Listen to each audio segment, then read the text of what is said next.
Hey howdy, hey y'all, welcome back to the channel. Battlefield 2042 has been one of the most emotionally confusing games I think I've played in the past decade. This game went from absolute utter garbage to fun and playable. Multiple times throughout this journey, for every step they took forward, they took 2 steps back, and now Season 5 feels like they made more than just a few steps of progress. This video is coming out a little later than expected, right? But I didn't want to make a video day one and have my hopium speak over my true thoughts and feelings. So let's discuss Season 5 of 2042, but before we get into it, and if it ain't too much to ask, if you watch to the end and you like what you've seen, then consider hitting that sub button for more content like this.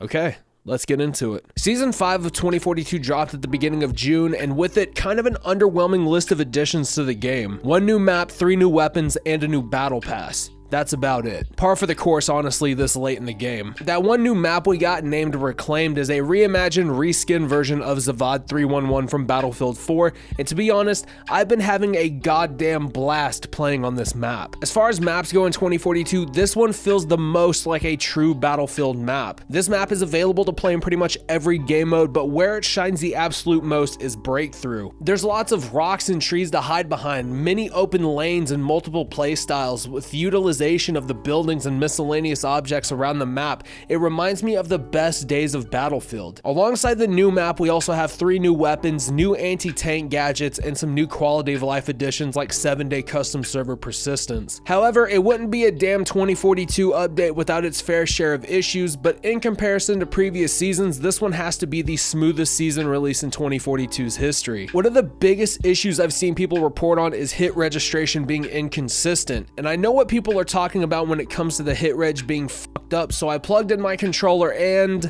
the game felt incredible to play.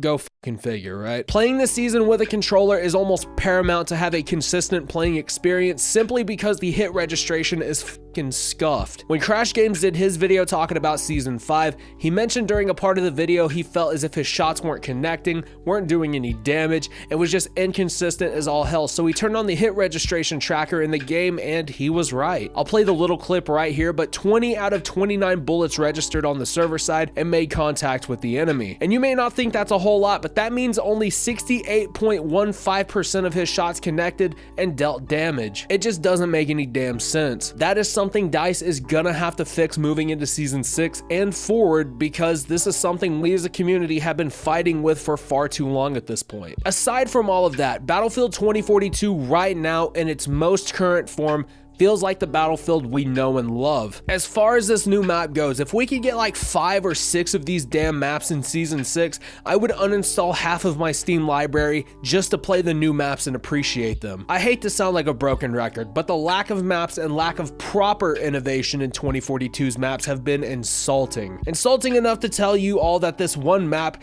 this single map that is nothing more than a reimagined Zavad 311, is single-handedly better than every single 2042 map we have in the game. Even after all of the reworks and adjustments, I would pick this map 5 times out of 5 over any other map. Season 5 going into Season 6 may be a huge indicator that we may see more classic maps being reimagined and repurposed, just to hold us over until 2024 or 2025 when the new Battlefield is set to be released. And speaking of Season 5 going into Season 6, Season 5, if you guys remembered, was rumored to be the absolute last season of Battlefield 2042, which had many people pissed off when we seen the pre-update patch notes and noticed such a small lineup of additions. Not even 24 hours after the new season had dropped, DICE tweeted out that they would be dropping Season 6 for Battlefield 2042, with information coming out towards the end of Season 5. Of course, with that, people are now saying, no, see, Season 6 is actually the last season, not Season 5. So if that's the case, which I highly doubt because Battlefield Twitter is inconsistent and full of deception,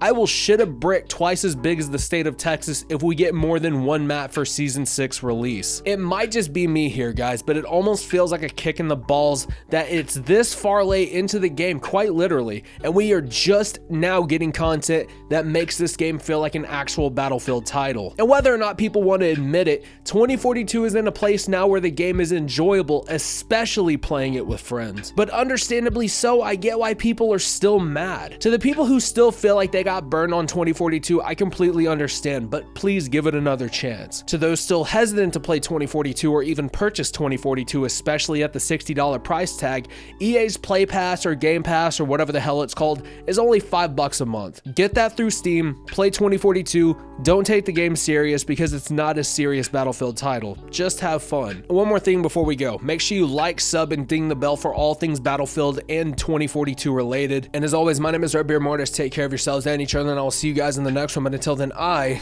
am gonna go play more 2042. See you in the next one.